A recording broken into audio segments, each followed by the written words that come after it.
What I recommend is that we have Jim give us an overview, basically the budget message. Then we go to the revenue, and then the council can decide what they want to do from that point. So we want to go to each department, or how it is we want to proceed. Is that all right with everybody? Okay. Thank you, Doug. And what I wanted to do was give you a brief overview, and then we did get a number of questions, specific questions from some of you via email.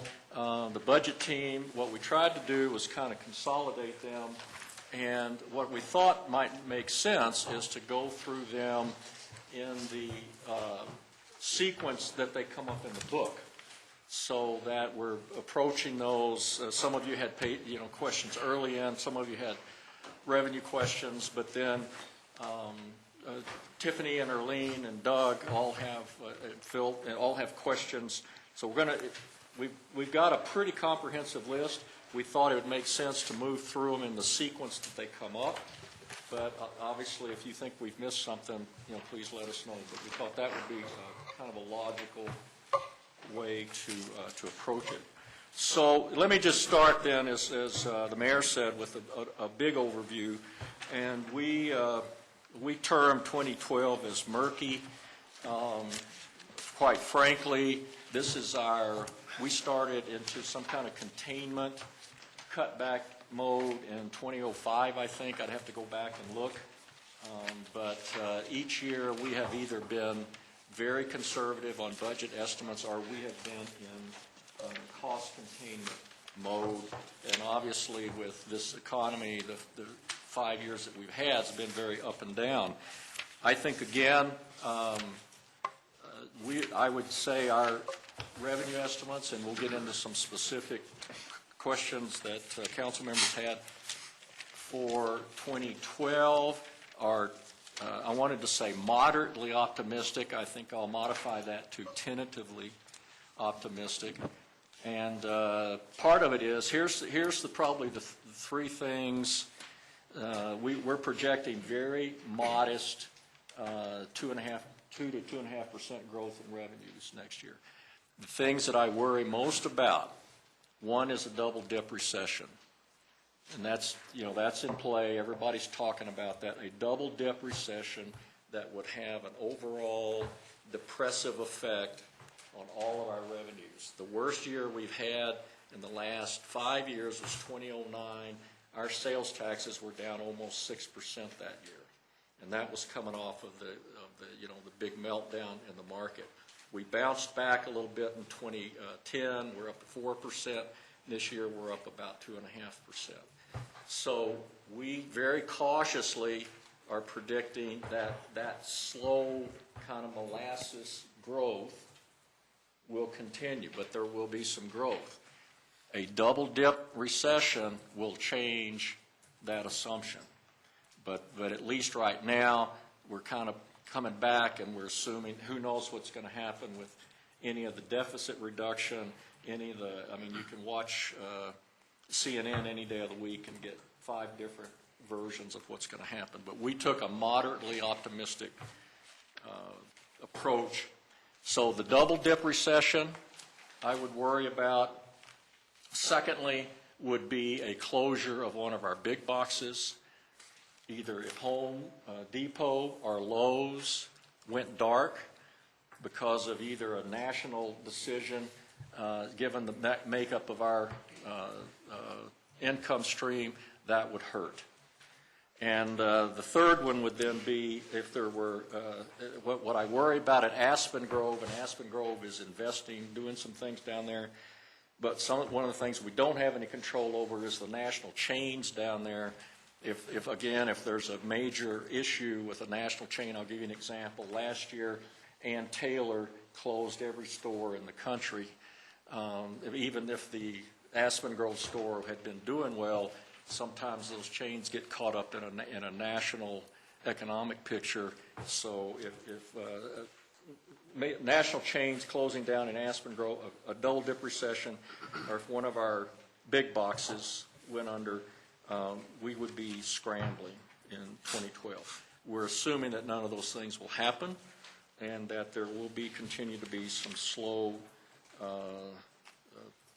growth, but we will see some growth into next year. I'll say to you, the goal that the budget team and I tried to do, we put together, you had given us specific instructions to come in with a budget where revenues equaled expenditures.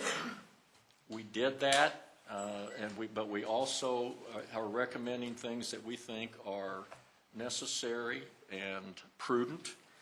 I will continue to respectfully remind you that we have 450 employees who get up every day and come in to try to carry out your policy.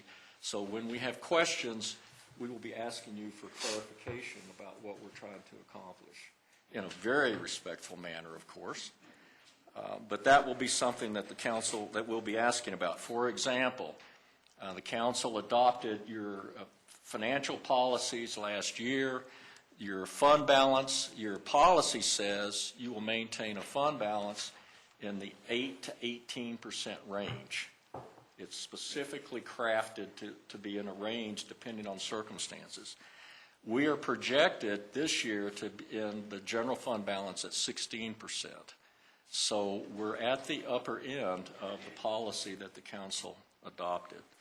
So if there's cuts, and I know some of you have recommended this, then I will be asking you to clarify what it is you're trying to accomplish with a specific cut. So with that said, given the instructions that we were given to have revenue, and again I'll point out, I'll gently remind you the difficulty of making projections of revenues equaling expenditures sitting here in September of 2011 and trying to guess what those numbers are going to be in December 31 of 2012. Now, in 2 weeks, I will hand that task over to Michael, and he can take that up. But so maybe he has some sort of more clever crystal ball, but it is a challenge. And so you see the assumptions on page B. We did request or recommended a 1% salary increase. And let me give you my thinking on that. One is that we think the way the salary surveys work is that we guess in September, again, what all the salaries are going to be 16 months from now when we do the surveys. And so what everybody's plugging in and telling us is not always what the actuals are. So the 1% that we recommended is predicted on the fact that we think most of the cities in the metro area that there will be some movement in 2012. We don't know how much. Some cities may still have to do furloughs, but if we're going to maintain our middle of the market, it's the 1%. I don't know if that'll catch us up, but it's the idea is to keep us from falling further behind so that you don't have to play more catch up in 2013 or 2014. So that's the basis of the 1%. We're not sure where everybody's going to come down, but we think that that's a reasonable middle-of-the-road guess to at least keep us from falling further behind. It's the same way with the step increases, and I don't know to what degree we've had an in-depth discussion with council about how the step increases work, but these are in police and fire, so that these are different than market increases. A step increase is based on the assumption that when you hire an entry-level police officer or firefighter, as they move through those steps, they can jump as much as 9 or 10% in any 1 year because it's benchmarked against the skill packages of all the other police and fire departments. So when we froze step increases in 2010, that is putting us quite a bit behind in what I'll call that skill ladder. So the idea of catching up with those step increases is, again, not to fall further and further behind, or Eric will be telling you and somebody else will be telling you you're going to start distorting your compensation philosophy. And we can talk more about that in depth when we get to that. Health insurance, because of all the cost containment and plan changes, Eric can discuss that in detail with you, but we're not proposing any increases in health insurance premiums. I think that's a fantastic, significant achievement on the part of all of our people, HR, and all of our employees who have participated in wellness programs. And so those claims really dropped this year. The street lighting, you were at a study session and you heard about the corroded lights. And we had some questions about why we moved it to general ops. I think the feeling of the budget team was, rather than, if you remember last year, we had what we called pass-through expenses. And so for public services, Charlie had this street light number, and then the budget team went through this exercise of, well, we're going to back that out and reconcile it. It just seemed easier for these pass-through expenses, where it is what it is, that we just put it in general ops, so we're not having to sort of play a shell game with the individual I departments. thought it was because Charlie didn't want to do cost containment on Excel. That could have been in play too, Mayor.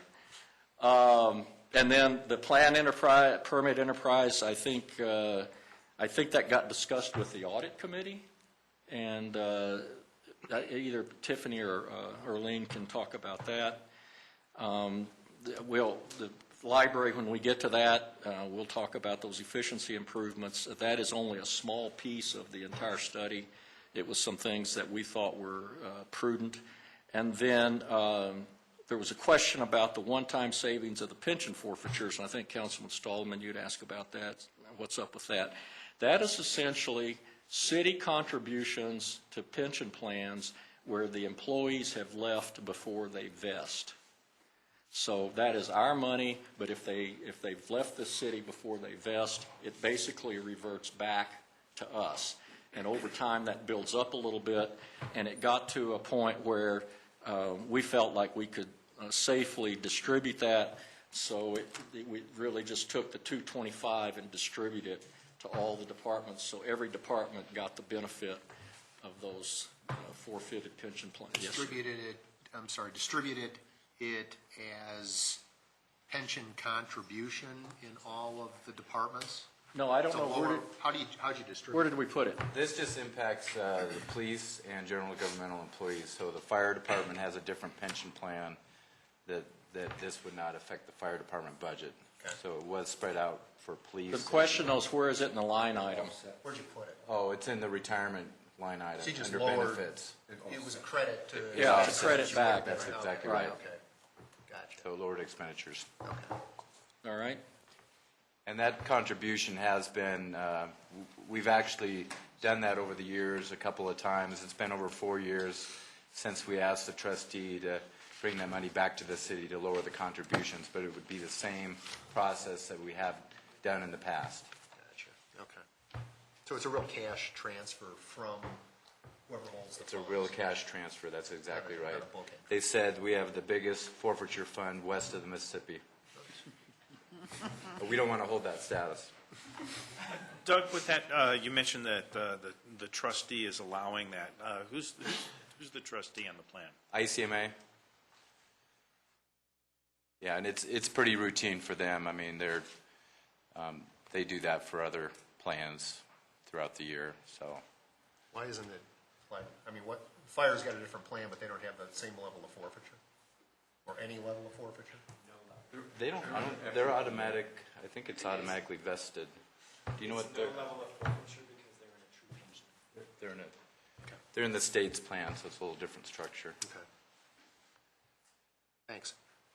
Okay, then under, so that those bullet points on B are baseline assumptions. Those are in the proposed budget. Then we added some comments that said if council is interested, well, that budget, all the assumptions in, if you looked at the summary sheet, revenues come in about $59,000 over expenditures, which I'm sure we will be within, $10 in December 2012, but it's the best guess we could come up with. Yes, sir. I'm sorry, I just wanted to clarify for folks, for the television viewing audience. sir. When we talk about fund balance of 8 to 18%, we're in the range of 16%, you're talking about the 2012 ending fund balance as a percentage of general fund expenditures. Yes, Is sir. that correct? Yes, sir. Okay. Thank you. So we met your specific directions, and then we've got comments. And one of the first comments is that we're recommending that we do catch us up on the step increases, and that also I won't get into the minutia of how the general government works because they're on a merit system, but essentially the concept is the same.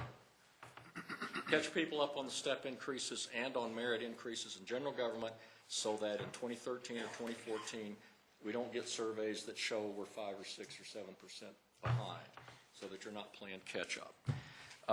With the initial estimate to do that was $64,000. We just had as I keep telling the budget team, this is draft until you pass your appropriations ordinance in October. So we had a calculation on that, and that number is actually, to catch everybody up to speed on their step increases and merit increases, is $123,700. Say that number again, Jim. 123,700. Somebody I'm assuming somebody back there will jump up and down if I have the wrong number. So, Okay, I'm getting a thumbs up from Earlene.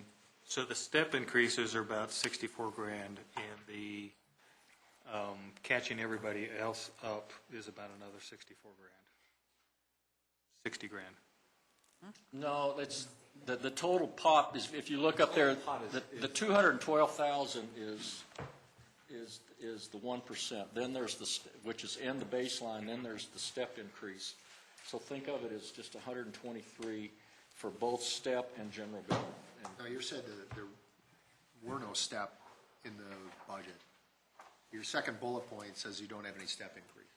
Yeah, That are not in the baseline budget. what Jim is saying is the 64 grand that's listed on page B is really 123. Yes, sir. So that's over and above the baseline budget. I see. Okay. Okay.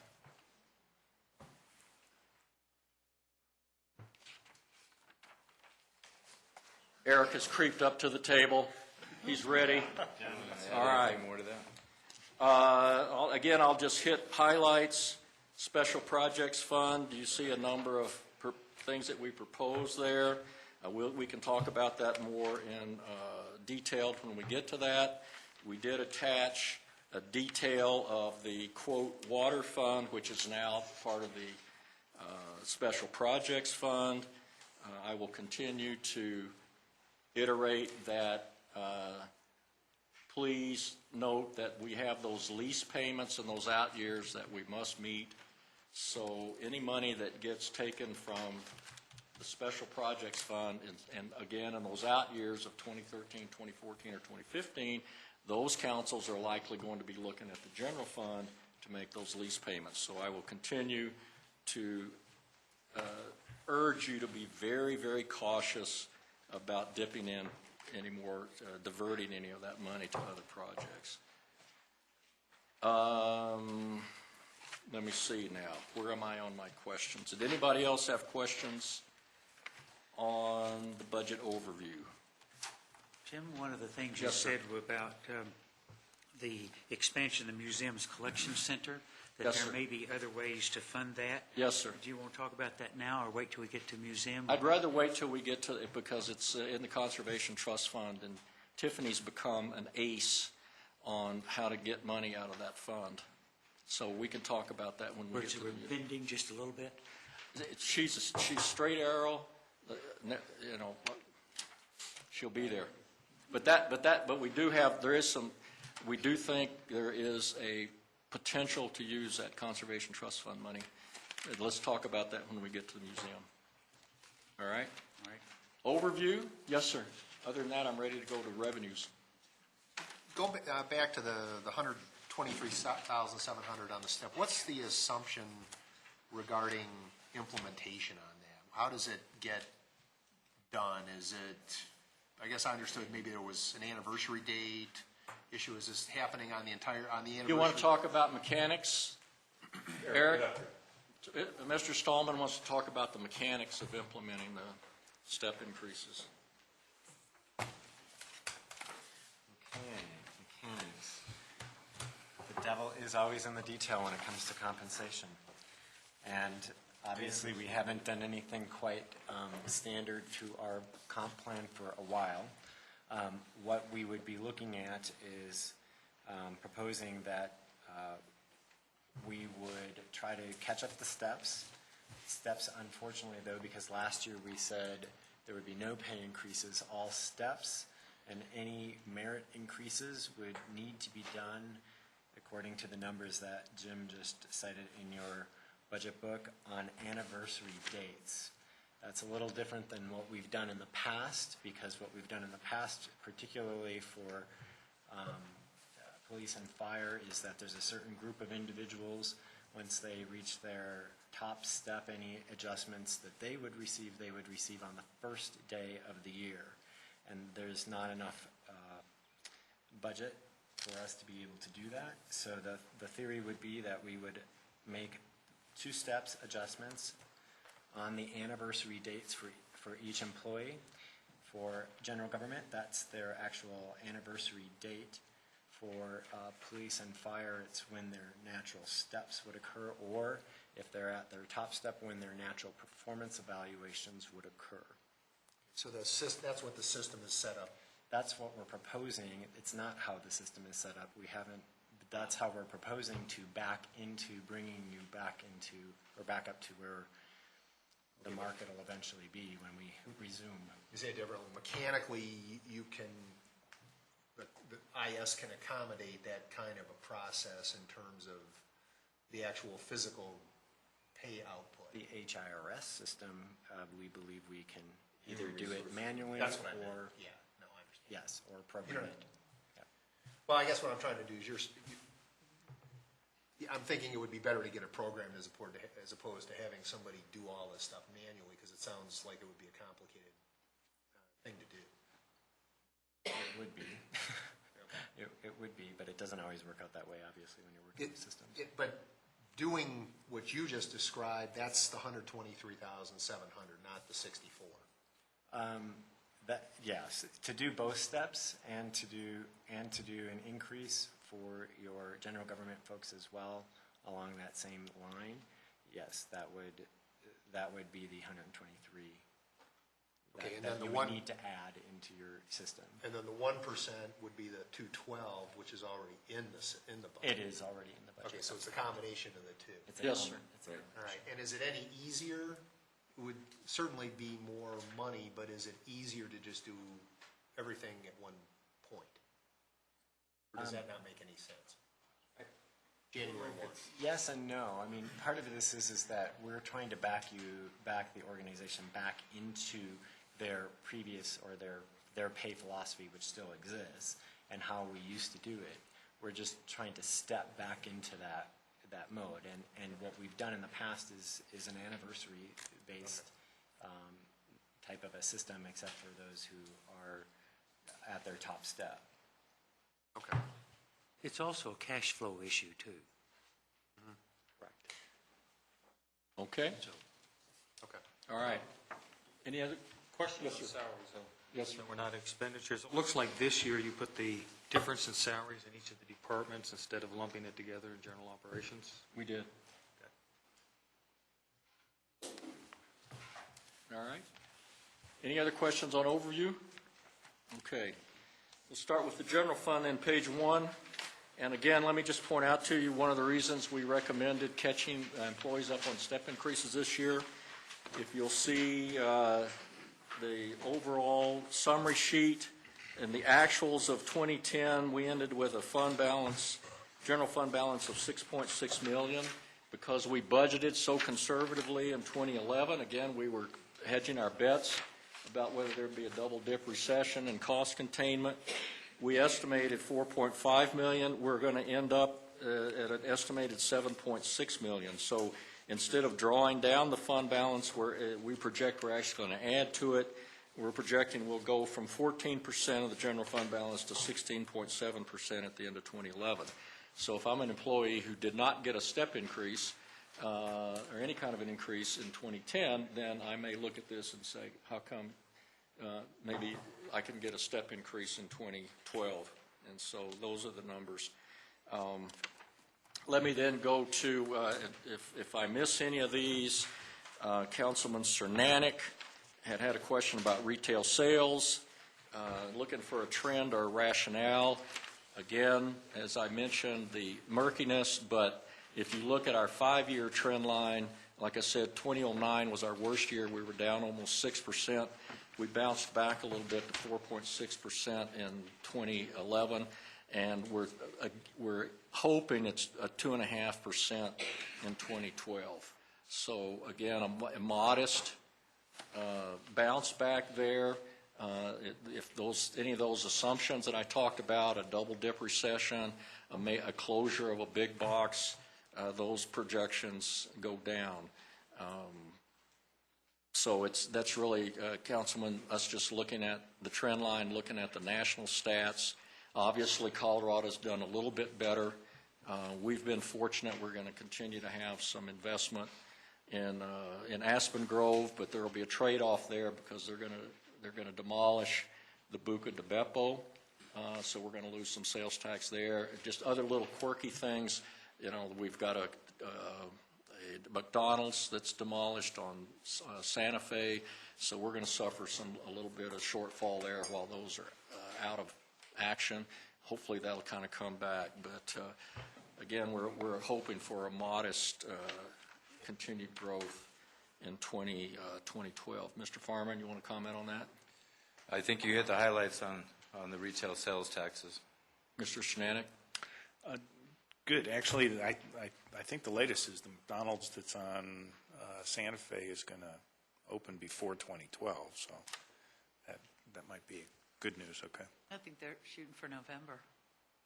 I said before 2012. And I think they're also going to try to improve the one on Broadway, too, at some point. So that would be the next one. Well, the one at Mineral, not the McDonald's. other one. No, there are two on Broadway, and I talked to a woman involved with the project. It's the one at King Soopers at Mineral. I mean, the one in that area. Okay, this is our best guess 16 months out. General use tax, the same. It's bounced up and down. It's pretty volatile. We were at a high of $1.4 million in 2008. Then we were down to, it's been flatlining at about $1 million. We bounced up a little bit this year. That general use, just so the council knows, that's actually a variation of the sales tax. But what happens is over time, and we got some big infusions back in the 90s, for example, when Quest, at that time U.S. West, bought the 600,000 square foot Martin Marietta facility. Sometimes a large company, when they come in and buy a humongous amount of office furniture or software or computer equipment, they will remit the sales tax directly to us. It's just easier for them, for their accounting, rather than pay it to a vendor that then comes to us. So the vendors, they really kind of have a choice, and some of them it's just for their own accounting purposes rather than having it come to us through Dell or Oracle. They'll tally it all up because it may be part of a big upgrade, and they'll pay us directly. So general use can just vary up and down depending on what's going on. Yes, sir. There's no use tax on inventory per se, like if CarMax comes in and sticks 200 cars in a lot, there's no use tax on that, is it? No, sir. Okay. Jim, you talked about the possibility of a closure of either of the two big boxes. Is there anything to indicate that from the sales figures that we've been getting? No, sir. I always do the worst case scenario, just so you know it could get bad. All right. Thank you for scaring us. That's part of my job. It's in my job description. Motor vehicle sales, yes, that's a bright spot for us. motor vehicle sales has bounced back, has actually done quite well, and so we're continuing to think that that trend will hold. Very aggressive marketing and pricing on the part of the dealers, and so it is, Mr. Shernanek said, price increases or volume. I think volume's probably the answer there, because they're really trying to move cars. Property tax decrease in valuation, but Alta Aspen Grove will be online. Well, it depends. Part of that will be what they've got finished when the assessor goes out in January and assesses the properties for 2011 for 2012 assessment. So we might pick up some additional valuation from Aspen Grove, but I think I looked at. Can somebody tell me? Can one of the aces tell me? I think I looked at that, and I think that rental units actually come under the residential side of the Gallagher. I looked that up, and that may be another, but the commercial side is usually at around 29%, and I think I actually pulled their tax assessments like on the Trammell Crow project, and I think they're assessed at the lower residential rate. I think you're right, Jim. So that will, even though it's a nice project, because as you know how Gallagher works, it keeps a cap on the residential. So we're a little bit more conservative about that. And then, with the overall decreases in valuation, again, we just figured we'd probably end up losing a little bit more. Was the city stock overall decreased valuation? Yes. Because that. We're guessing about 10%, didn't we say? 5%. We're guessing 5%. Because some cities actually saw increases.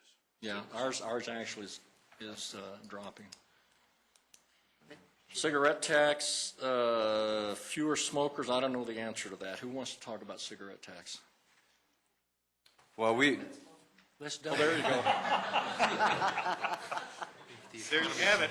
If the economy stays dodgy, you might start. I think it was because we actually are coming in a little bit higher than we estimated. So we're actually trend lining, Mr. Shernanek, for 2012 to 2011.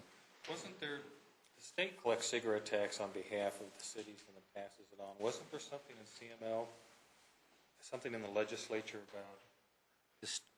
The state was going to take it over, Yeah, go steal that away from the cities. what was the It was defeated in the state legislature. yeah.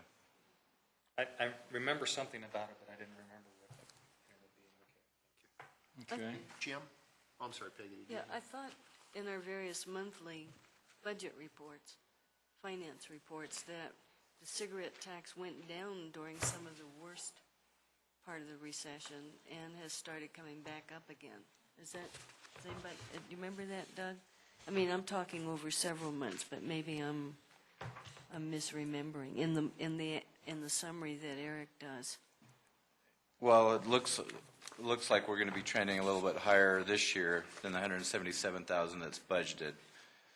But if you look at trend, I mean, we were 228 in 08, then we bounced down, and then we're trending 177, and we plugged in. We think we're going to come in a little bit higher, 190. So we're looking at trending, maybe bouncing back. But you can see it's definitely dropped from 08 if you look at that 3-year, 4-year Well, trend. this one is actually one of those mixed analysis. The budget item that you included is less than the 2011 annualized estimates. Right.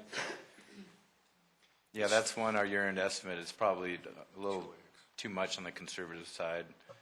It's trending about 194, so that could go up a little bit there. It was just, there was actually a recent study from the tobacco industry that fewer folks, fewer cigarettes in the U.S.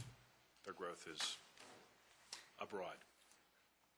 Yeah, but they all cost more, so. Kind of. I just wanted, I guess, I wanted to go back. You triggered something in my mind about a sales tax question. Do we collect sales tax on these use storage units? So in other words, you've got these commercial storage rental garages. Yeah, we do not. Should we? There's Can we? There's a historic zone, No, she's saying storage. storage. Yeah, you've got these used storage The places. many storages. Yeah, like at Windermere and Bellevue. Yeah, we cannot. I did ask my auditor that question. Why? I can give you the specifics on it. I think it had something to do with the term, how long they actually rent the units. So if it's more shorter term, then you can, but if it's longer term, then no. Okay, I'd be keen So to why see- don't you send that out, that I can analysis send that out out to to council everybody. Yeah, okay. on Eric's research on that, and give the citations, Doug, have him give the citations on either the state statute or our municipal code. Electric rationale for increase, this is again Councilman Cernanik, and I think Tiffany or Arlene looked at that, and I think we're just guessing that's on trend. One of you ladies or Doug want to comment? Electric? I think that's our best guess right now. It looks like we're trending at about $1 million this year, and then we are anticipating an increase for next year. Due to pricing increases or due to volume? Well, we think a little bit of both, but mainly on the pricing side. That one's hard to guess what Excel is going to do as far as the rates, but we are guessing the rates are going to go up next year. Because that one, was just on percentages, is showing a 10% over the year-end estimate. That's right. Trying to understand where it is. Most of my questions, I tried to deal with the big chunks rather than the... Well, you can see that one has bounced around too over time. 2008, it was $1,070,000, then it was back under $1 million. Then it was $1.145 million in 2010. So that one has really jumped around. So does Excel get charged a charge if somebody like has solar panels and they fit something back into the grid? I don't know how the solar panels work at Excel. Okay. Court fines, a couple of you asked about court fines. Yes, as you know, we substantially cut that. If you remember the whole idea, well, let me back up. The court fines, the big driver there is the red light intersection. So let me not scoot ahead too fast for people watching, that's mingled in there. And so if you remember, the trend line on the red light intersections is that tends to peak, jumps up when we first install them, and then they tend to flatten out. So 2010 was a flattening out year, and now council authorized 2 more intersections. And so we're projecting then that we'll again have this kind of initial peak that'll jump back up in 2012. Again, then probably if it follows a pattern in 2013 and 2014, it'll again sort of drop back down. But since we've installed it, we're bringing those online and those 2 additional intersections, we're projecting that that'll have that typical peak in that first 12 months of operation. And so that's the driver on that. Fire service combined decline of 370. The big driver there is the dramatic reduction in overtime. I think you've been briefed that with HR looking at FMLA, I never get the acronym right. FLSA. I had the first part of the alphabet right. Yeah. FLSA and a lot of work on the fire department. Overtime costs are coming down. Anybody else want to comment about what's in that 370? I remember overtime being the big piece, but We were able to lower the workers' compensation benefits this year, and so that will impact the revenues that come back from the fire districts. okay. Let's then just jump because Councilwoman Cole had a question about, or either Councilman Cernanik about workers' comp. Before you do that. Yeah, yes, sir. Miscellaneous revenue, you've got a year-end estimate of $139,000. It's anomalous relative to pretty much anything else on the line. It's at the 4th line up from on bottom on page 2. It's 5,800-099. What's in the $139? We had $124,000 this year that came from the Riverfront Authority, Littleton Riverfront Authority, and that was a one-time only settlement from a debt from over the years. But it hasn't hit as far as June year-to-date. Would it hit in August or July? It was on the July financial. Yeah, that money's in the bank, Okay, Yep. okay. thanks to a man named Bill LaJoy and Jim Taylor. And Jim Taylor. Bill. Okay, did I miss anything on revenues for any council member? All right, are you ready to go to departments? Oh, Yes, ma'am. half second. The revenues on street sidewalk curb decrease on page 4, fourth line from the top. That was a revenue source that we had taken to council from the engineering department last year, and I believe the fees were approved to be increased, and the estimates we got back from the department were a lot higher than what we've been receiving this year, and I think it has to do with the economy, but I think some of the estimates were a little bit on the high side as well. Well, that's sort of what I thought, but. So thank they you. went back and they did look at it, but they said that budget was too high Thank you. for 2011. I think that was mainly on the street cut permits. And also, Councilwoman Cole, you'd ask about building permits as related to possible the new improvements down at Aspen Grove. Again, it's hard to tell how much, what the value of that will be, and so we really, unless we had something else significant, again, we sort of played it real conservative for 2012. So, Yeah, the thing that was just announced, the theater, yes, ma'am. so you are thinking of that already in these numbers? Yes, ma'am, and I mean, but until we actually, because I haven't even seen the square footages, I don't know much about it. No, it's okay, it just was so recent an Right. announcement, at least to council, and I thought, Right. boy, if you guys have it already, that's great. Well, we don't, we actually don't, that's why we stayed Oh, so you're conservative. staying- Yeah. Okay. Yeah, because I don't know, I couldn't get any dimensions, I couldn't get any calculations of square footage. You know, a lot of it has to do with the valuation, how fancy is the equipment going to be. I just don't have any feel for that right now. That's okay. And then I had also asked you just before the meeting, with the projects, the apartments getting finished with the use tax and all, that's coming in, that's streaming in. They wanted to pay on a monthly basis, Yeah. and they have a right to do that, and so that's what they worked out. So they're paying that just on a very steady Yeah, monthly basis as they move through the project. thank you. Any questions on revenues? All right, council, shall we go through the department? Okay, yeah, what's our direction? If we're disciplined, we can do that in a fairly short period of time. Okay, All right? all right, city council then, Ms. Nardi, will come to the table. Any questions?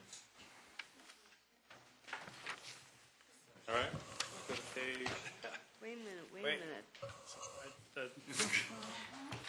The question that I had, and I'm not sure where it would be, is we've had some recommendations and discussions about improvements to the website. And is that reflected in here or it's in special projects. in special project? 34 fund. Okay. So it was somewhere in there. Any other questions on city council? Oh, Next is. well, Wait a Yes, sir. minute, wait a minute. Page, If you're going to ask a question, let's get over this. all right, well, Peggy, are you, No, go ahead, go ahead. we talked at one point about some money for citizen surveys. Is that in here anywhere? It is not.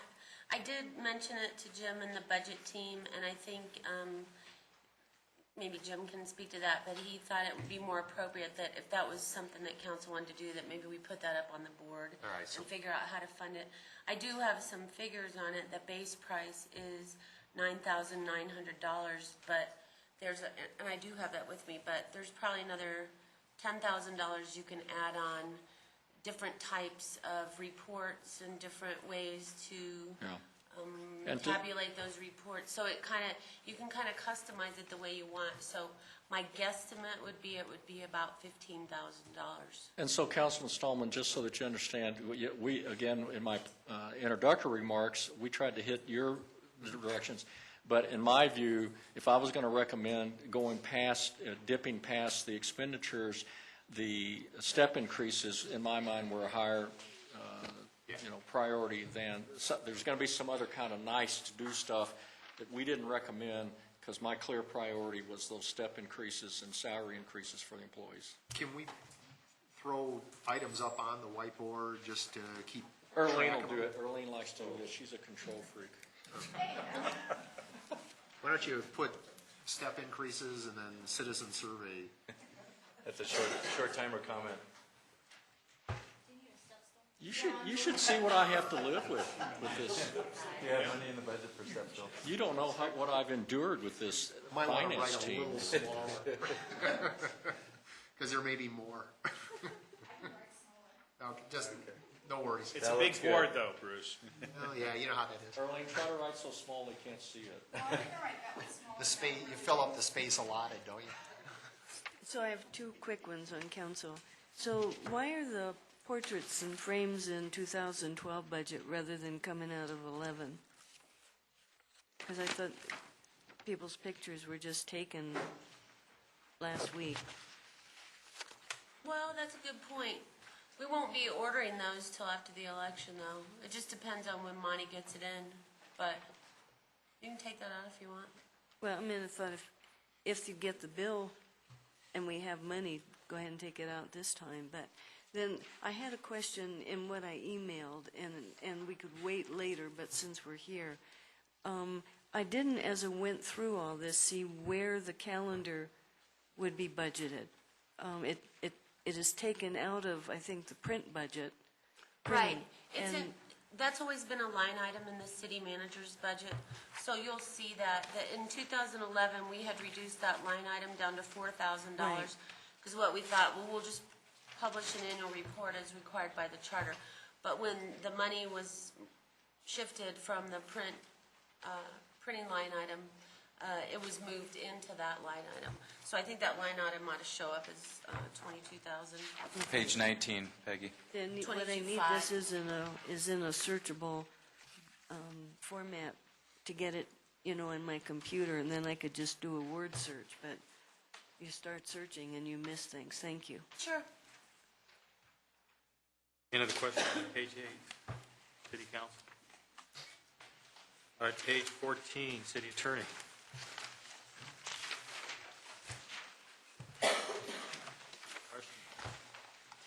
Going.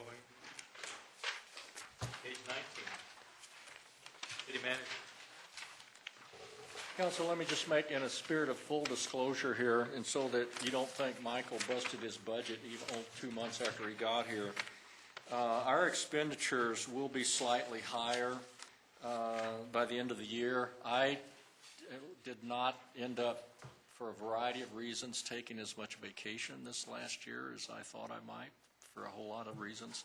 So that there will be a payout that I will collect, and it will get reflected in here. So it won't affect the overall general fund budget, but it will kind of show up in this budget when Doug brings his year-end reconciliation to you, just so you know to be looking for that.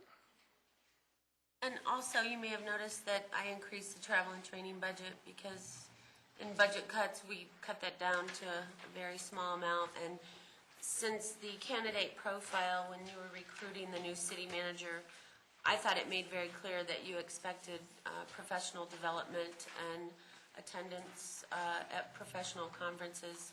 So I bumped that up a little bit to make sure Michael could attend some of those things. And no, he did not pay me for it, but Yeah. yeah. I did it long before he was picked, so if he wants to still, that's okay. Very good idea. Does the salary number, though, reflect the net in terms For of 2012, respective salary amounts, levels? Earlene's saying no. No, it does not. Okay, so are you guys gonna do that?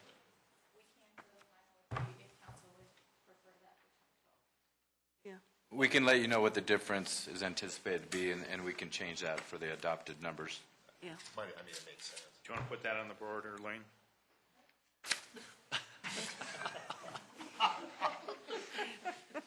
Once you get a chair. Just don't ask, just say.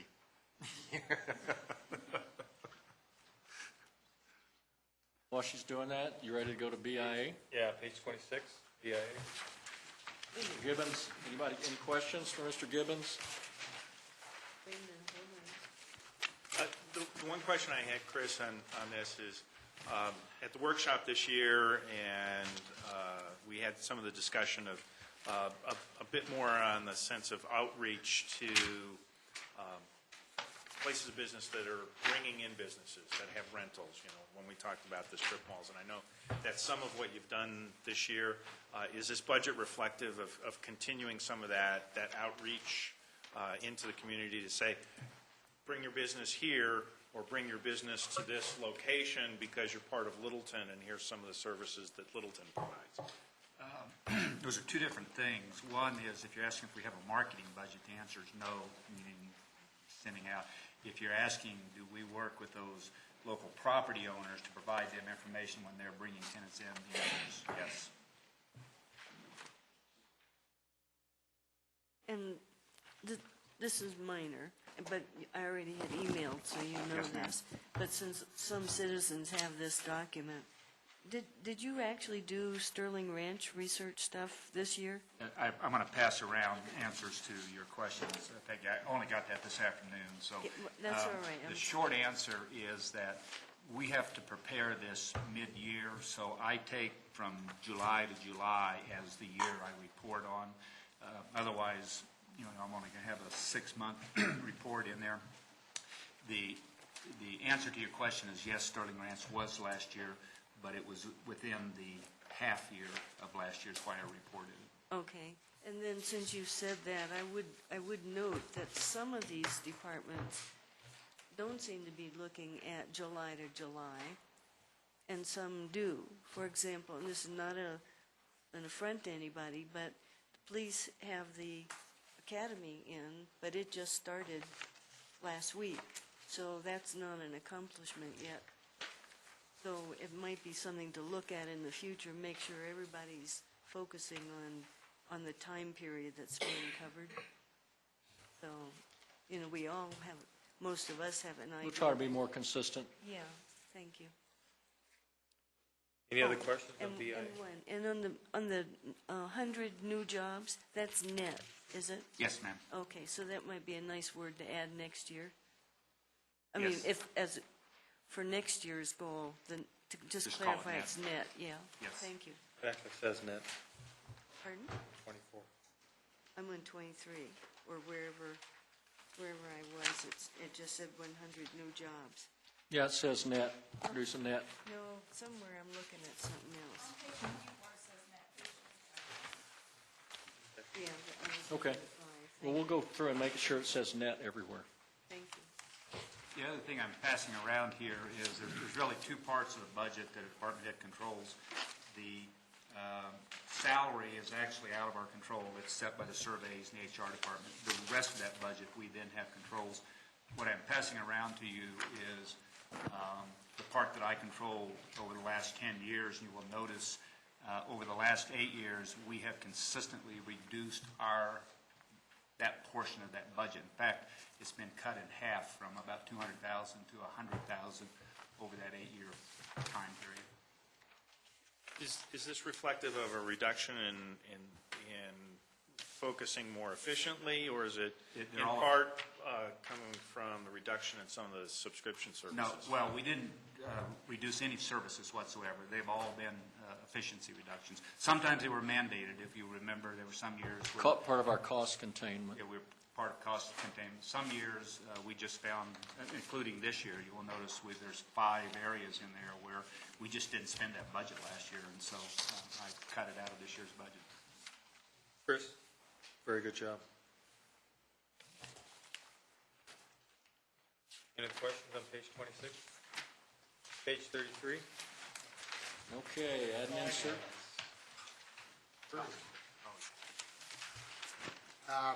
Actually, Doug, and I think, well, yeah, this is one I did ping you guys on, but I guess I'd very much like to explore, if you guys were able to, with the existing resources, close quote-unquote 6 sales tax audits resulting in $42,000 in sales and use tax assessments collected.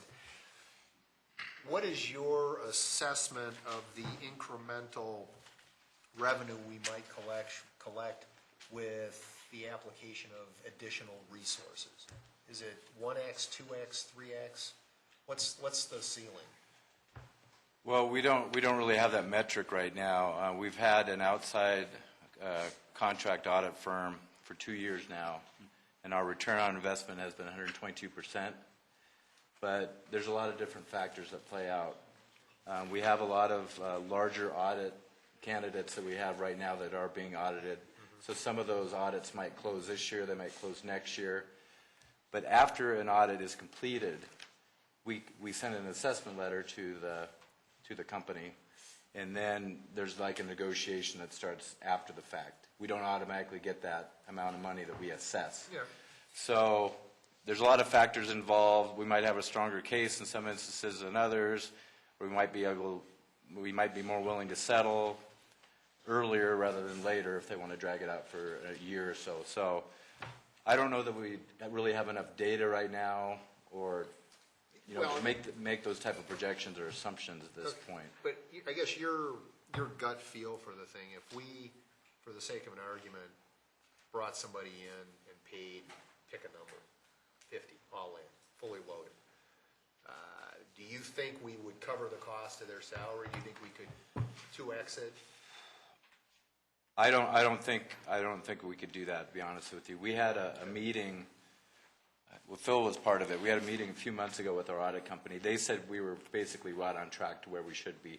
They did not recommend us increasing those services at this point. Okay. What we did do is we are going to expand our construction use tax audits for larger projects. Because right now, our code enforcement, our building official, Jim Thielen, can do some of those audits on smaller projects. But as far as the bigger ones, we're going to contract out with the audit company to do that. Are they going to do it on a contingency basis? Yes. It's always limited to a certain number of hours, and if they don't see an investment there of our money, then we can close that work right there. And so we're limiting the amount of money and the exposure to the cost for the city. But they saw more of a better investment with those dollars rather than on the retail sales tax or use tax side. Okay. But we'll continue to monitor that, and we think we have a really good relationship with that company, and they do audits. They work on regional audits for other cities, and so they have very good experience with Colorado sales tax law, which we really need. We have a Doug, unique... you want to mention that what we're going to be trying to put into the next quarter, a report, just general? You want to Thank you very much. Give them a quick... We are creating a quarterly report, and we're going to start the first one with the August sales tax report, and that'll be each quarter after that. But we're going to be trying to incorporate some metrics, some audit numbers, some bankruptcy numbers, collection numbers, sales tax numbers, volumes of activity, and also dollars. So there's a lot of different outcomes and outputs in there. You've seen some of it already because we've been trying to get some feedback as to what that might look like. But when we put this out next month, we also want other council members to give us some feedback because we know it's not going to be perfect, but we want to be able to improve it and enhance it over time. But we hope it's going to be useful information for you. Okay. All right, thanks. Any other questions for finance? Peggy? Yeah, this applies to most of the departments, and it was in my questions and comments about customer satisfaction, whatever term. And so, I'm hoping that maybe all the departments where there's any kind of so-called customer involvement, that we try to make that a performance measure. And I'm assuming maybe new city manager is, based on what he said, that might be part of his direction. It's not a criticism of anybody. It's just several of the departments had that in their mission or goal, but then they didn't track it in performance measure. Several didn't have it any place. So it's just a suggestion. And we can work with Kelly on that. If there's going to be a citywide salary or a survey, part of that could maybe be for utility billing or sales tax customers or something finance related. So we can definitely work on that for next year. Thank you. If you do that, I think you need to include sewer billing, specifically late fees. If we put it in the bill, though, people will just toss it with everything else, so. Well, actually, I mean, I know council gets some of these calls every year, but if you want a metric out of the whole time, we've got 50,000 sewer bills, and I bet you we don't get, 5% or even 3% complaint rate every year. So, I mean, the ones that you get are, unhappy people, but if you look at the totality, I think the finance department and the billing ladies do a phenomenal job, given that massive amount of bills that go out and the number of actual calls or disgruntled people that make its way up to you, me, or to the council. I mean, that's one reason for having Yeah, these. and maybe even talking about that so that people get an idea of the magnitude of those billings. And given our policy. And, and given, Billing. and we try to blame it on council as much as we can, but sometimes it slips through the cracks. Talking about blaming council, and I don't know whether it fits here or it fits with the sewer fund discussion.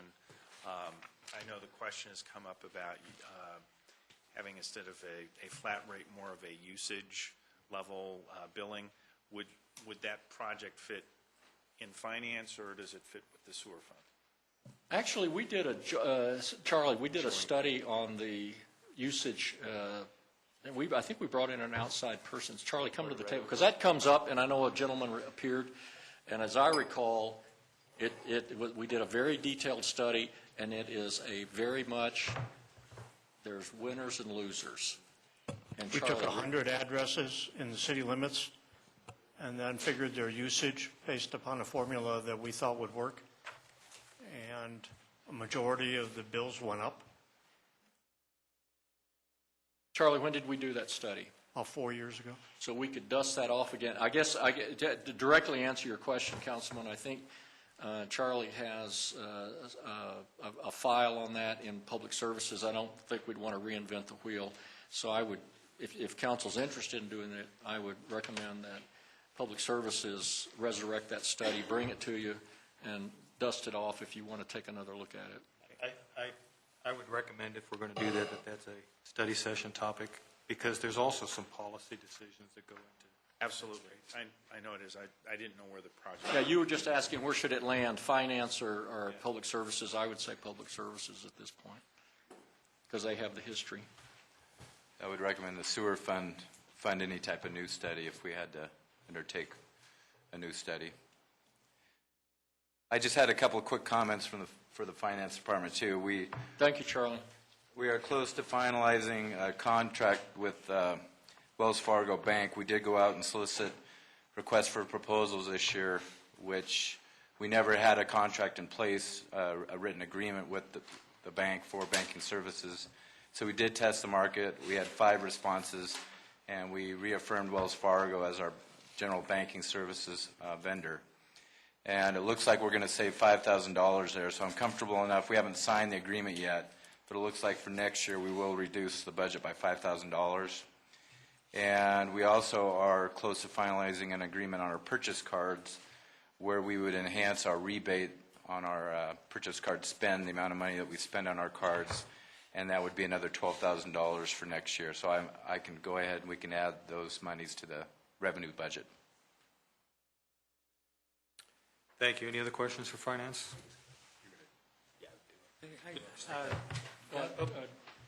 Yes, sir. Would you just check with the finance director of South Suburban and talk about their experiences they've had with their P cards and see what, to make sure that we're covering everything we need to be covering? Yes, sir. Good job, finance. Page 40. IS. Mr. Price.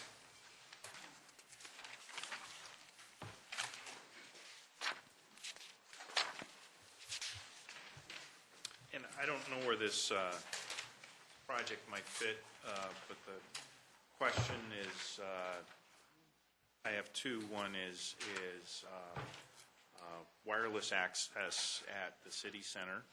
And the second is a question with regard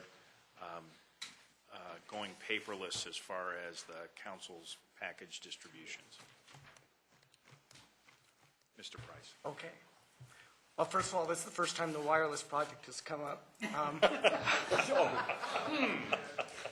There is wireless, you just can't access. Well, then that's the issue. We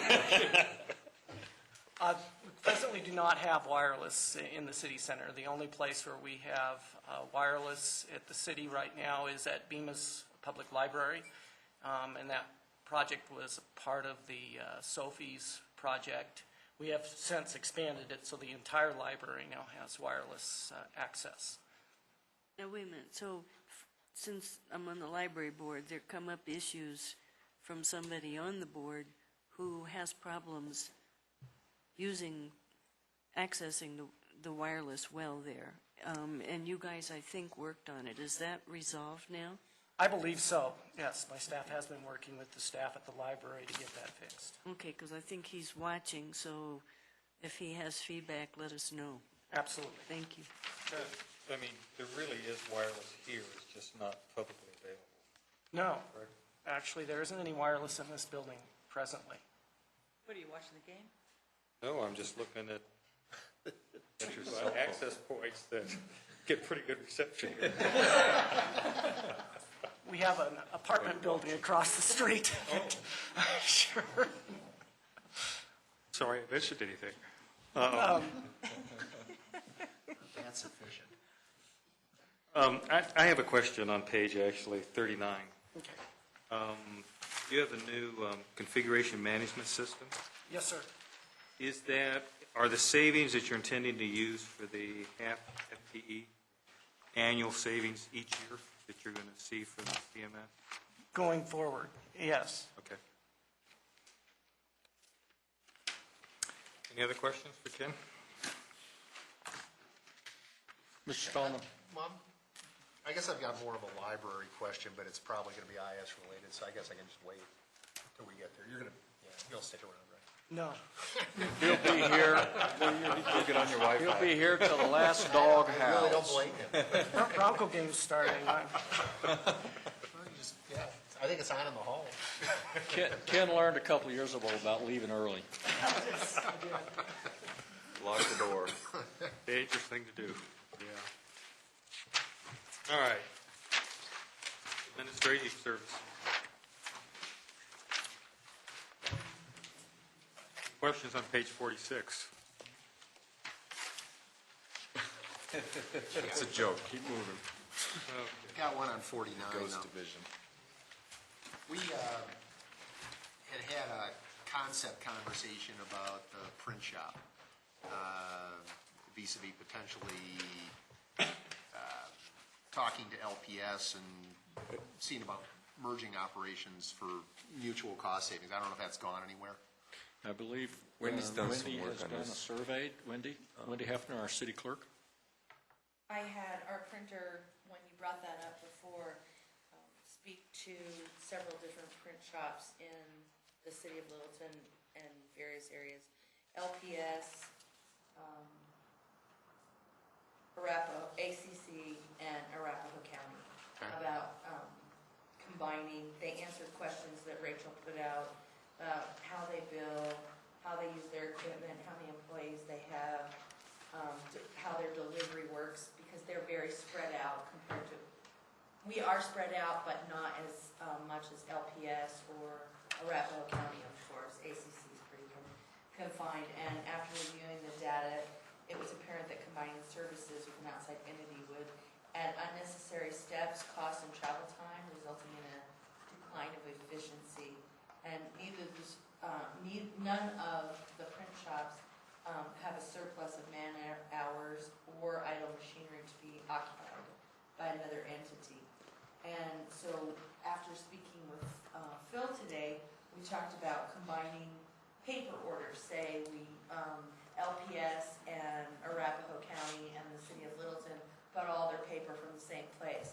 But we already buy our paper through the Cooperative Purchase Network contract Okay. through a cooperative purchase network contract, and it's the cheapest that we can get it. Okay, and it sounds like good work, just, going out and doing the research to figure some of that out. I guess the curiosity would be, in theory, if you've got what amounts to be an assembly line operation and you could get it scheduled, theoretically, I mean, all four of those entities pretty much at best run their equipment half-time because they run it during the day, they don't run it at night. So if you basically had two of the machines running constantly and paid the staff, obviously somebody would have to do a second or third shift. In theory, couldn't you eliminate two sets of print shops and spread the savings around? Just asking. I suppose you probably could, but the efficiency would be gone. Yeah. Because you'd still have to travel, deliver. We have people come into the print shop every day who need, let me use the library as an example. The library comes in and they need some flyers put up. Rachel spends time doing the graphic arts on those flyers or whatever it might be, or the big posters, and she prints those right there, and she's got them ready this afternoon, and the library can come pick them up this afternoon. That's not going to happen if they're out somewhere. No, but in theory, if the thing were scheduled upright and those things were printed overnight, the library could come and get them the next day. I mean, the travel side, I would think the travel would continue regardless, because you still got to take stuff to the schools or the county offices or to our buildings. I'm just talking about, running what amounts to be four print shops in running four print shops with the staffing and capacity basically by combining two of them.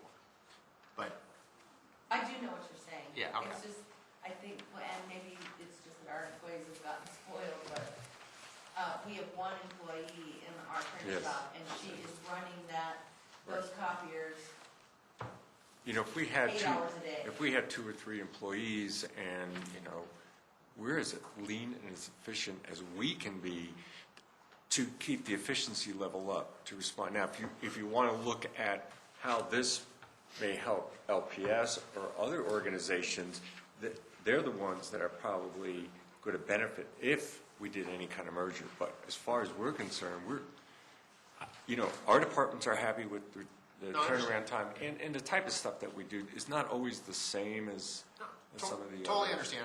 I'm strictly in economies of scale. No, and I thought the idea of looking at the paper side of it was maybe something we could explore. But if we're getting the best price we can right now, we're not opposed to that idea. It's just right now, right on the surface, to put the time and effort into working with these entities who've already said they don't think it's going to be worthwhile. And LPS was the least responsive. Okay. We practically had to go over there and get them to answer the questions. Okay. And so it was difficult to work with them. But let me also add, just as an important line, that the museum, this last year, we have cut just on general, on page 50 and 51, you can see how we've cut. And I know that you asked a question about staff time, and no, it did not. Okay. But we brought all those in, and she's there. So that's why our machine is working 8 to 9 hours a day now, nonstop, because we brought the museum and Rachel have worked together and brought all these projects that have saved quite a lot of money in the last year. And I think what Wendy's done with the print shop in cooperation with the museum and with Kelly working with communications and working with Chris Hargett, I just think we've reached the level of really good cooperation and efficiency. We'll always keep looking, but right now I think that print shop is running pretty efficient and humming along pretty well. Okay. Thanks. And I do think possibly both kinds of figures should be the actual cost without the staff who are doing the work, and then a cost otherwise. Because if you're going to send it out, if you were, you're paying employee cost in part, their hourly employee cost to do that. I can include that. Because when I looked at the cost of the business cards, I thought, my goodness, that's a pretty darn good bargain if it includes staff time, so. And that then maybe gets us to think of some other ways that we can maybe assist in some way. Okay, City Clerk, page 54.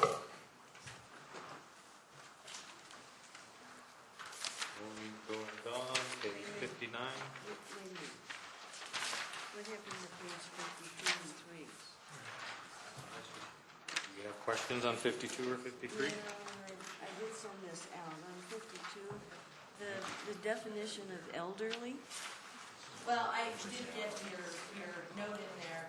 I didn't define elderly. 55 was the age that council set, I would imagine, a long time ago. Even back in the 80s, 55 was considered elderly by then this standard for the shopping cart and for the omnibus. But I don't think 55 is elderly. I'm almost there. Thank you. But my dad's almost 70, and I don't think of my dad as elderly. I think that they just use that word. I can change the word if you'd like me to. How with pride? What do you get for it?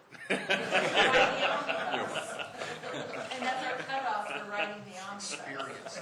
and, so if that's what we want, and I think that's okay, I just think not using that word, particularly people are living longer significantly now than even in the 80s. So. I can change that. There's a qualitative issue to that. I mean, looking at the omnibus, because it's for elderly and handicapped. Right. And so, and we could query the drivers. My sense, my hunch is there's a very small number of mobile, vigorous 55-year-olds that Right. call up and ask for an appointment with the omnibus. That's just my hunch, but we could survey that. But I understand your point is, should there be maybe a little higher bar? But we could talk with the drivers. I've kind of ridden on the omnibus from time to time. Most of those are really elderly, frail, or handicapped and people. But I've seen them riding around, and that's sure. okay. But that's a very legitimate question to ask. I think maybe. it cultivates, doesn't affect the budget and all that, but it Right. cultivates an image. A perception. Yeah. Yes, ma'am. Good point. 59.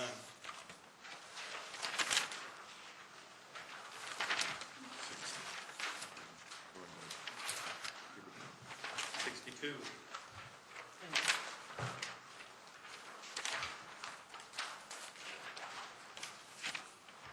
66. Municipal court. 62 to 66, there's something wrong with your counting here. And I did send this question, my mind must have gone someplace on vacation, but I thought when the judge, who's in the audience here, spoke to us several months ago, can I speak to the judge then? Sure.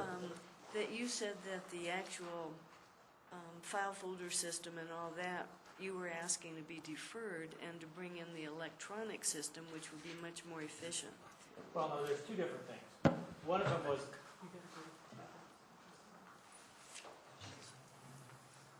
that's two different things. One of them is the file folder system was going forward, that was replacing what we had before, and that required some changes to the filing cabinets they fit into because of the different Okay, so sizes. we're okay. That's Okay. and that's done. I think that we showed a reduction because that system is in place now. We have all that's necessary, and so it's reducing back down in cost because we're So I always was replacing. hearing right on the one thing, but The other thing is a software upgrade that comes up with the system that's in place now, and that's in a different item. Right. okay, thank you. No, I was just to say, the software, we kind of did a quick survey of the attorney's office and our office and the judge, and then we talked to the vendor, and there are some upgrades to the software that we use today that we probably should just go ahead and get, and help to make us more efficient. So that's what the upgrade is going to be to the system. Yeah, to this. thank you. Yeah. Any other questions about the court? Human resources, page 72.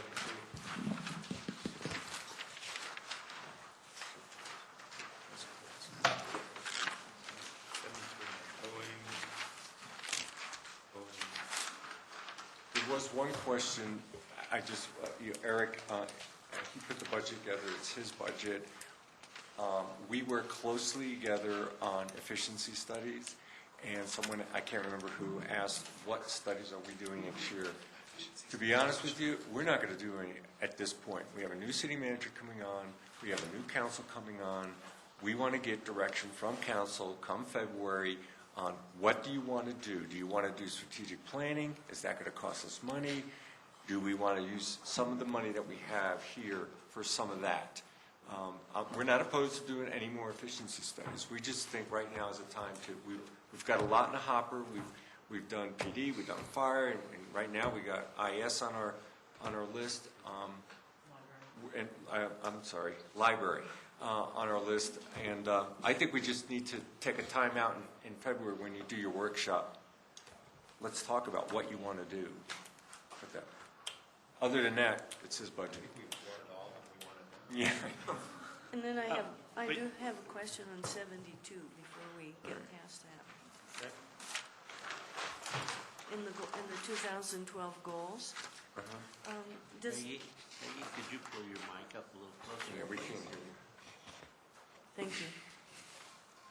Is that okay, Jose? I don't think it's on. Well, big time. Is the human resources, the training, sexual harassment prevention training, is that for all employees?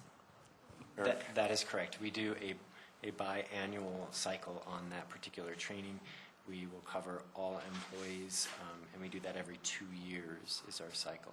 No matter who hires the employees? No matter who hires the employees. Or the direct report, or, and would, council, don't wring my neck, but it would seem to me that might be good to also include council. Sure, Because absolutely. I don't know how recently council have had any training on this. Anybody want to comment? I have to go through annual training on my corporate side. No, I think it's a great idea. You're gone. Let me just ask a question on that, and I don't, Joe Grinowitz isn't here, but maybe Eric knows that. When council members come in, if I remember this, there's a SURSA video, and I see Debbie shaking her head. Does that talk about harassment? I think it does. It does, but I'm not sure that it covers the depth of this. Doesn't cover what? The depth. The depth. Oh. Well, anyway, it's up to council. I mean, I think if council wants to, if council members want to attend, certainly we can create a slot. We're open to it. Yeah, It's up to you. so I suggest. Councilmember Smallman, did you go through a SURSA video?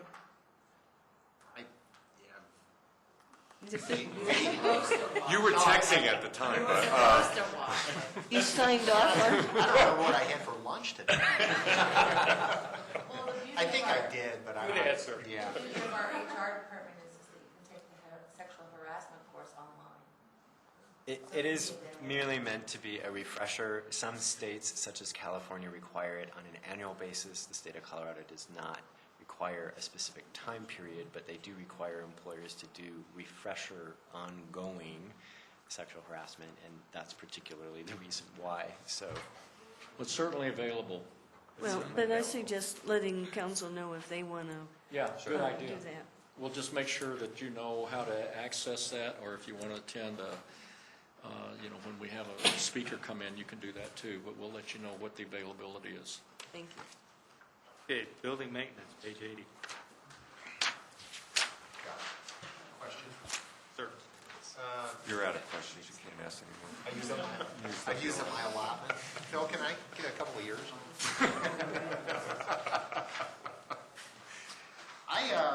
The main question here is really just conceptual, as in, and I know you guys do this, and I think you do some excellent work in this regard as a plug. But are there any other economically attractive projects across the city that we should be looking at from a facilities or building maintenance perspective? This goes back to lighting retrofits, HVAC changeouts.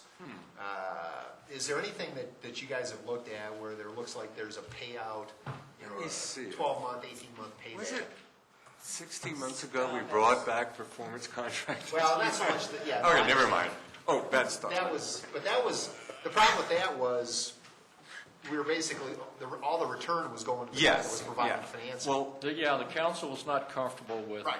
with the mechanics. But that didn't mean there weren't projects that we could fund over a period of time. Right. We saw the same. And to bring everybody back up to speed real quick, we did a technical energy audit of all our buildings.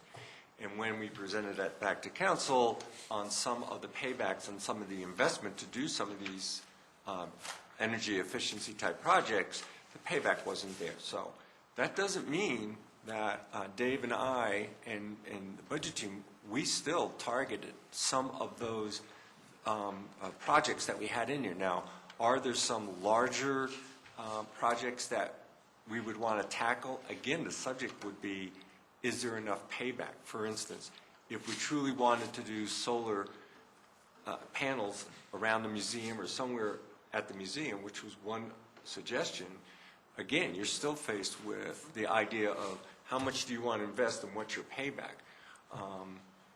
I think right now what you have on special projects is the parking lot lighting that we're doing that's in the special projects, and then these, I call them the walkway lights, but the ballard lights that go around City Hall here, besides them not being very, they're old and the parts are hard to find and they're not efficient, we put those kinds of things in the budget. So right now, if you would ask me, I'd say go back and look at our special projects and those lighting programs.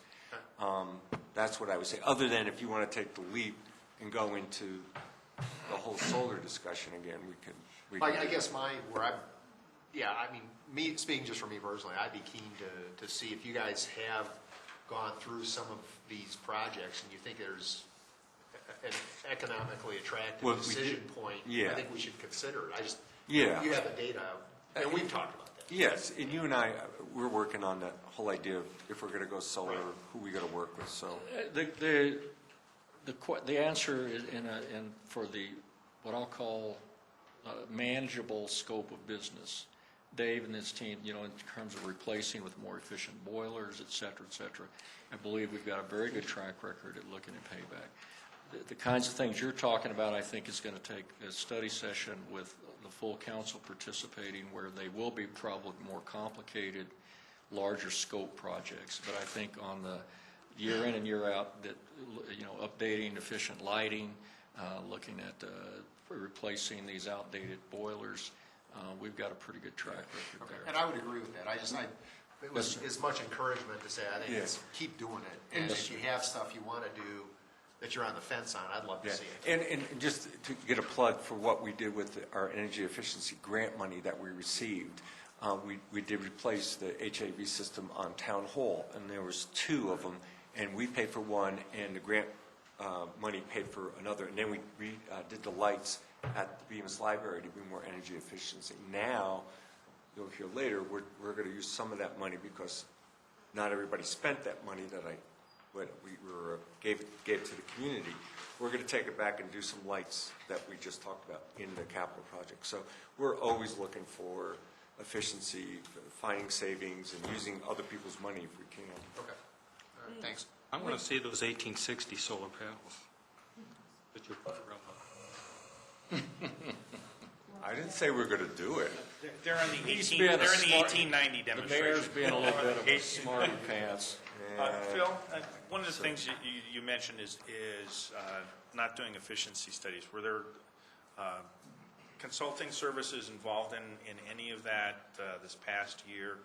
Because at least as I went through some of the line items, I didn't see either a drop-off, and is there a placeholding for what would come out of the workshop as some priority items that might utilize some consultants?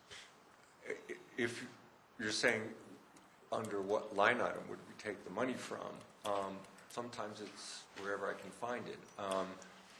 For instance, the special project that I'm working on with community development, which actually I think is going pretty well, we're going to You're supposed to nod your head on that, Glenn. Yeah, you're supposed to nod your head. We are splitting the cost for this consultant, which we limited the number of hours, and he reduced his cost to us.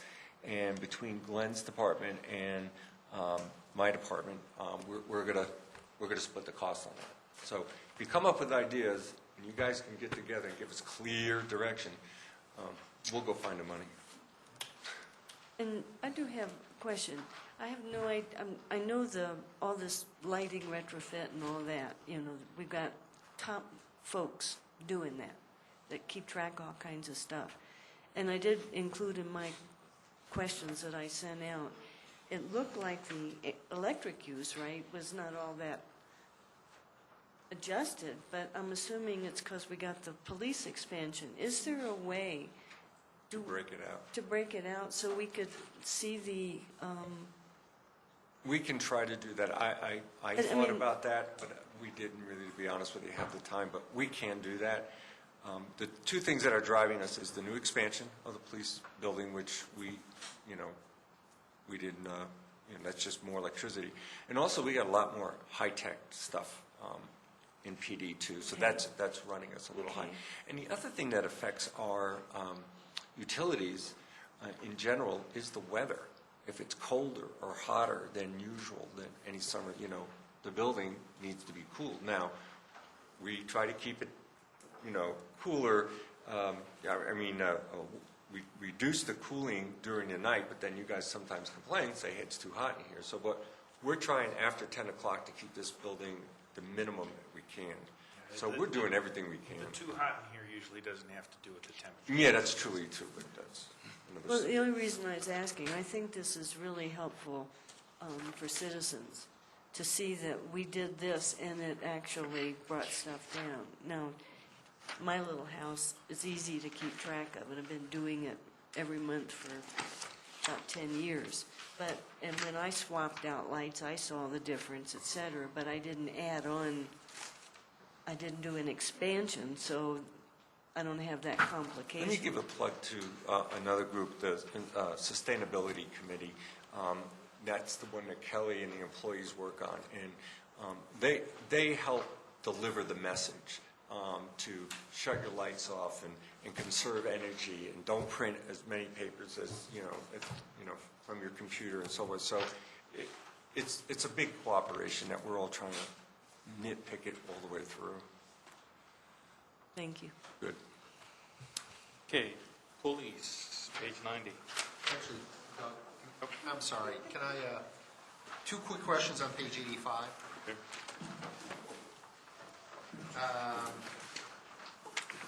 Talk to me a little bit about the variable speed motor controllers. What? I thought we were done. They're really cool. They're, Seems what awful. building?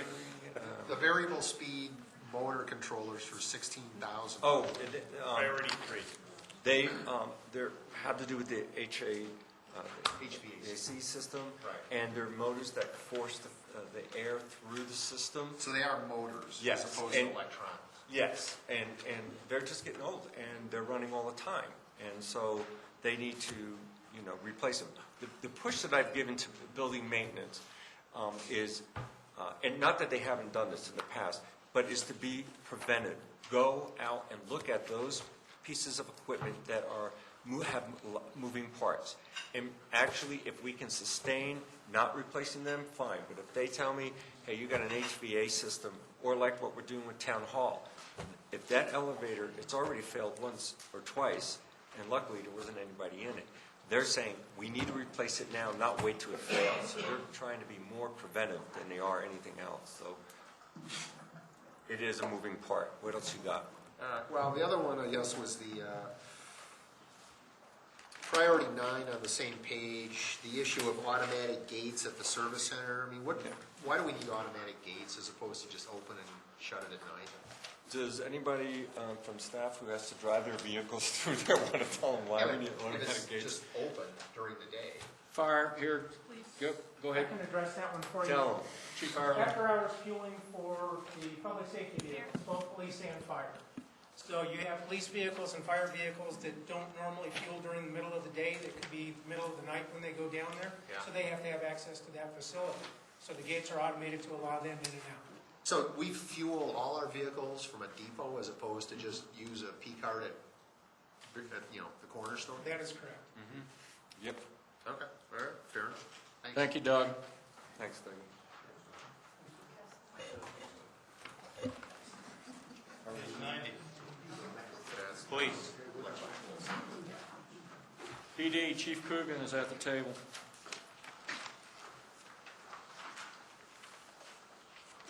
Or I should say 92.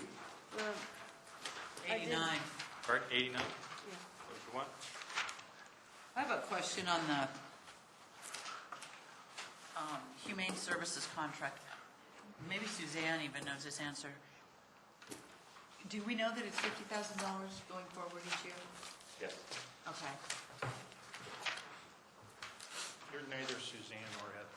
I'm sorry, we worked so close together on this, I knew this was gonna come up, and it's $50. It's mentioned on the general side is that the budget includes one less police officer for 2012.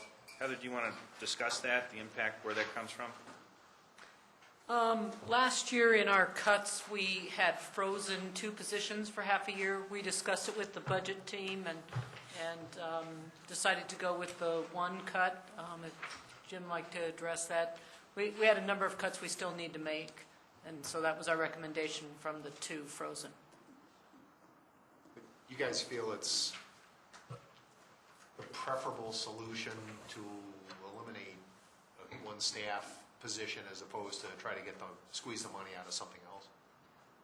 Frankly, we looked at the whole budget and couldn't come up with the amount of money we needed to do any other way. Okay. Which officer is being, what position would it be? I mean, Typically, we're never able to stay fully staffed. That's why we have the pipeline that we've discussed in the past. So the shortages that we have currently, and typically where they all come out of, are either out of traffic or set. Because we need to keep the street fully staffed at all times. So that's our number 1 priority. So when we run short, that's where we take it from. What's the status of the pipeline? We didn't pipeline any officers in 2011. So council gave us permission to pipeline with the budget and the 10% cuts. We didn't think that was wise to do. We looked to council to probably bring that back next year because we are never fully staffed. It typically takes anywhere from 6 to 9 months to hire a police officer. So by the time we catch up, we're always under budget on the personnel side. And just as in a broader context for council, I think, because I can't remember in my time here, maybe 1 or 2 weeks where we were ever 100% staffed in police. But if we ever got to, in the pipeline, as Chief Coogan said, because of the turnover, it seems to work. If in the future, if we ever got to a point where the metrics started to change, I know over the last 3 years our crime rates have dropped. If you look at the response, we now metric the responses to 911 calls. If those started to go in another direction, then some future manager or chief may come back to you. But right now, we think that pipeline process is working and providing good service. And if you look at the metrics for the city, crime rates are generally down and response rates are good. Yeah, but are they down because we're appropriately covering the city? Well, and I'll tell you, in my whole career, there's not a clear, easy answer to that in any city in the country. What it does, though, is it tells you if they are going one direction, it tells you you've got an issue somewhere in the system. But right now, we think with the pipeline that because of that turnover, generally we don't see a significant problem with service in the police department. But we don't have the pipeline in place right now. We do. We've just, for this year. We didn't do any pipelines in 2011, only replacing shortages. So are you? We can't even keep up. We're not even been able to staff because of turnovers. We're not even staffing our authorized strength, much less the pipeline. So then are you going to, in 2012, the pipeline will start again? Yes, I'd like to do that, to take the 69 and then the 2 pipelines to attempt to hire them. But as I said, it typically takes 6 to 8 months to hire someone. So to do the pipeline for 2012, you don't need to put anything in this budget? I do not. Okay. Sort of two operating expense questions. You guys have the fleet, or the vehicle rent, and the vehicle fuel. On the vehicle rent, I understand we deferred vehicles from last year, so the standard, the basic question there is this just because they were scheduled for this year and deferred for last year, or do we really need them? And then secondly, we've got fuel cost going up quite a bit versus the year-end estimate for this year, and frankly, fuel costs have sort of come down. So I guess I'm wondering, are we burning more miles, or is it just an estimate that needs to be adjusted? Well, let me address the vehicle lease, and Earlene will talk about the gas. We deferred on that 10% last year, 15 rental payments for 15 cars on the leases. That was $75,000. So we've got to make that up this year. So when you add the 75 for this year plus the 75 we deferred, that's 150,000 more. Wait, when you say we deferred the lease payments last year? On 15 vehicles. Help me understand exactly what you mean by deferring lease payments. Basically, the lease payments all go back into our fleet fund. So the fleet fund had enough of a balance. Yeah, that's an internal thing. It's not like we asked the company to please defer our payments. So since it's an internal transaction, we decided that the fleet fund had enough of a balance. They could cover that $75,000 for a year while police worked on another solution. You might remember those cuts were kind of last minute last year. So that was their temporary solution for that. So this year, basically, that $75,000 was doubled, it looks like, in the budget, because we're paying that 2011 amount and then adding the 2012. So what is the status, the functional status of the fleet at this point in time? How many vehicles do we truly need to replace because they're at 300,000 miles, or they're just falling apart, or? Can we defer that to the fleet discussion, just so we don't mix? Yeah, sure. Okay. Yeah, okay. Awesome, because I know Alan will want to speak to that, and I don't know that he's here. So that was all I was. Ken's Yeah. here. That goes over. And then on the fuel side of it, I just wanted to step up here and note that the city, the entire organization has really worked this year at cutting our consumption. Yeah. And we've done an amazing job at that. But police, being one of the biggest consumers of fuel, has cut their consumption by 5% this year from what it was last year. So these numbers in here really are just an estimate of where Alan thinks the fuel numbers are going to be next year, the cost. So the cost per gallon really is what's driving this number right now. All right, see, and I guess my sense of that is, I mean, the price of oil has dropped down, we're 80 some odd dollars a barrel kind of thing versus it was well over 100 earlier in the year. Far be it from me to suggest there's any sandbagging going on. Yeah, well, I think you the need to problem look with at the cost on the fuel is that even though the police consumption is down 5%, their cost, the actual cost that they're seeing is up like, what was it, 19 this month? It was something huge compared to how much they're cutting.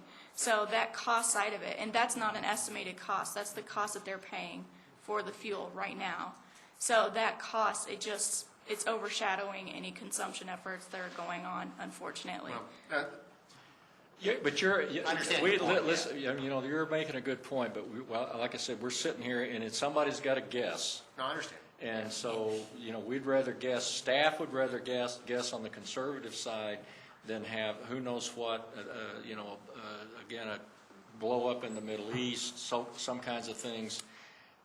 Right now, our fuel numbers, most of our departments are going to be over budget on their fuel for this year, for 2011. So for next year, Alan wanted to make sure we didn't stick departments in that same position of trying to come up with that money at the end of the year. So we just... I hear what you're saying. I mean, basically, but if I look at your vehicle fuel numbers here on police, the annualized estimate is 155. The year-end estimate is 142. The budget is 185. So I mean, even over the annualized estimate, which you guys are expecting theoretically to come down. What page are you on? 892. Well, I'm on 92. It's on 93 as well. But if you look at the trends off of which is 7550-003 account, I mean, you go back in time, it's never been 185. And so it's a 19% over what the annualized estimate is. I get where you're coming from. I totally understand what you're saying. If this is system-wide, you may want to revisit those numbers a little bit, just to double check. Because, I mean, I don't mind, having some cushion. I think it's smart. We had a big discussion about that, Councilman. You're asking good questions. It's a matter of just, how much volatility and who's going to take accountability for the number we stick in there. Yeah. Okay. Let's put the officer up on the board. Pardon? I'd like to put that police officer back up on the board.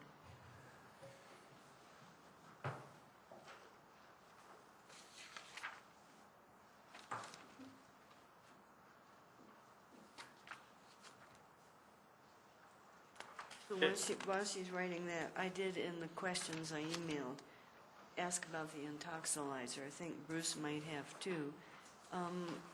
Is the governor's mandate, does it cover not letting us be mandated to get that without funding? We received a letter from the state of Colorado, basically telling us that in order to fund the project, that they were requesting that law enforcement agencies start planning and budgeting for replacement expenses of our current instruments.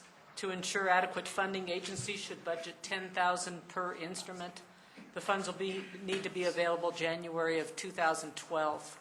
And we have one intoxilizer. That's why we put that in there. And basically, what the state has said is they don't have the money. Well, but did they determine we need to replace it, or did we? They did. They're actually upgrading the system, and so they're requiring everyone to get a new machine, and then there'll be new software and installation that goes in effective July 1 of 2012 is the last of the installation and the upgrade. So my question still is, The executive order you're talking about? Yes, Yeah, yes. and I mean, I'll just make an editorial comment. The other inquiries we made about the executive order, there's so many loopholes in that executive order. I'm not sure anybody's actually in the states actually seen it effective. But if there's somebody out there, give me a call. Well, and the state estimated it would be between $1.6 and $2 million to replace these machines, and in the letter it says they don't have the money. That's why they're holding local agencies to do it. Might want to be following up a little publicly on this. But apart from that, so then my comment in what I sent is if somebody tests, illegal when they use this thing, is there a way to increase the court fine to help cover this cost? Is that by the state court? I'm sorry. I was just saying the fines are set by the state court because these would be DUIs. Okay, so we can't do anything on that. And are they subject to input? I mean, even if they were, the state court would keep the money. Okay, so no wonder they're doing this. Okay. Do these things actually wear out? The technology improves, and Does that mean the old ones are not any good? well, they won't certify them, and all that kind of equipment has to be certified for its scientific reliability. And if you don't have them, then the defense attorneys are going to make a big deal out of it. I mean, I think the answer would be you don't have to have them, but then you're going to lose all your court cases. Unless you write them in the county. Well, you write them into county anyway, but You can't prove it. you can't prove it, right? I thought we did Citizens Academy, I thought they basically did the eye thing to see whether or not weren't there some other things you could do to sort of That prove wouldn't- intoxication? Well, that wouldn't be enough for the court, though. Clearly, if you have to allow a person to take a breathalyzer, we have to have the equipment to do the test.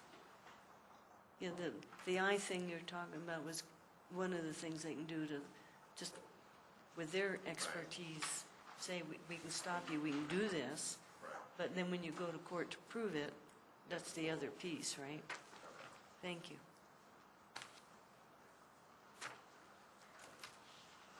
We try page 102.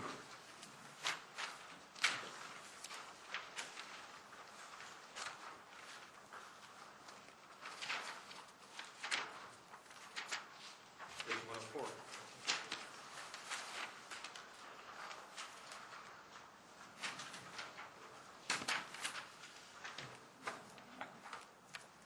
That's it for police.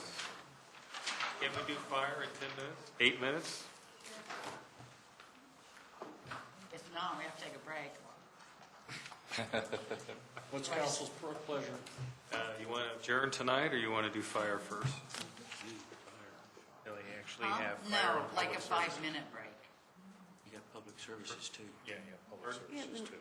somebody needs a break. Somebody should have a break. There will be no break.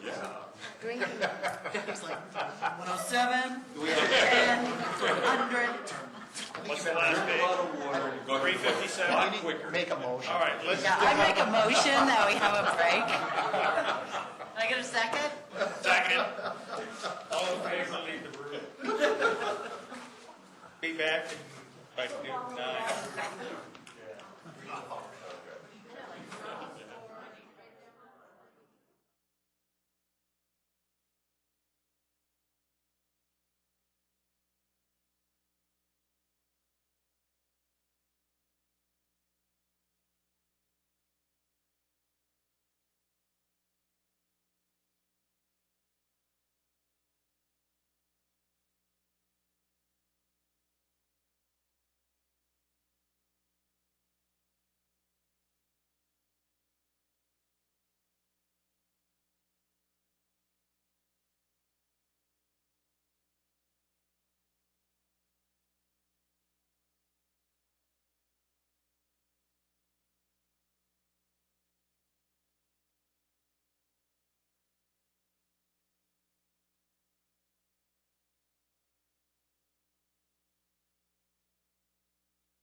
Since we're back from our break, it's time to adjourn.